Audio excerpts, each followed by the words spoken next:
this video, I'm going to show you how to get a 30-day free trial of YouTube TV. First, make sure you have a Google account. If you don't have one, visit the Google website to create an account. Once you have your Google account ready, open your web browser or the YouTube app on your device. Navigate to the YouTube TV website or search for YouTube TV in the app.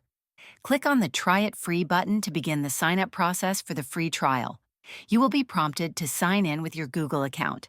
After signing in, follow the on-screen instructions to set up your YouTube TV account. You'll need to provide your payment information, but don't worry, you won't be charged until the trial period ends. Just make sure to cancel before the trial expires if you do not wish to continue with a paid subscription.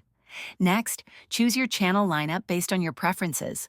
YouTube TV offers a wide variety of channels, including live sports, news, and entertainment. After selecting your channels, complete the sign-up process.